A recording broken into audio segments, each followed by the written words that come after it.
First, we're going to look at the electromagnetic spectrum, which is made up of 7 different kinds of waves. Radio, microwave, infrared, visible, ultraviolet, X-ray, and gamma rays. In general, each of these different kinds of waves have a different frequency and wavelength. We'll start off by looking at wavelength. Say you have a wave that looks like this. The wavelength would be the distance from one peak to the next peak, represented by nanometers. In general, the longer the wavelength of a wave is, the lower it is on the electromagnetic spectrum. For example, radio waves have a longer wavelength than X-rays. This is because frequency and wavelength are inversely related, meaning the longer the wavelength of a wave, the lower frequency it has. Frequency is the number of waves that pass a fixed place in a given amount of time. It is measured in hertz, which measures the occurrence of a repeating event per second. Say this wave has passed by in the span of 1 second. Then we would say this wave has a frequency of 2 waves, because 2 full waves are passing by in 1 minute. For example, radio waves have a lower frequency than X-rays. This is because the wavelength of an X-ray is shorter, so more of its peaks will pass by in 1 second than the peaks of radio waves. The amplitude of a wave is this distance from a wave's peak. Waves can still have the same amplitude, but different wavelengths or frequencies.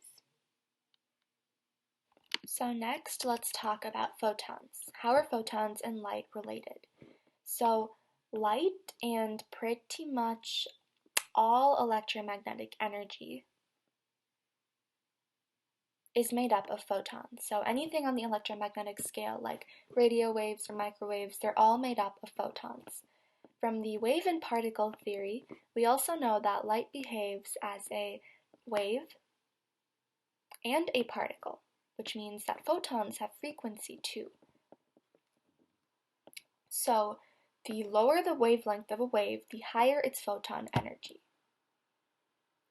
And we know that the lower the wavelength of a wave, the higher its frequency. So photon energy is essentially equal to frequency.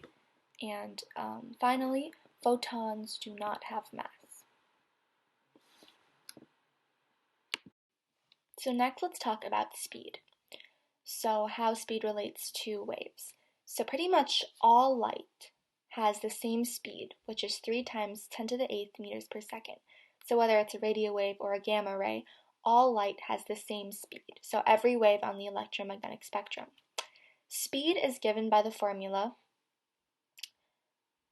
Speed equals wavelength times frequency. And similarly, from those equations, we get that frequency equals speed over frequency, or wavelength equals speed over frequency, and frequency equals speed over wavelength. So let's do a practice problem. Let there be a wave with wavelength 4.10 times 10 to the 12th meters. Find the frequency.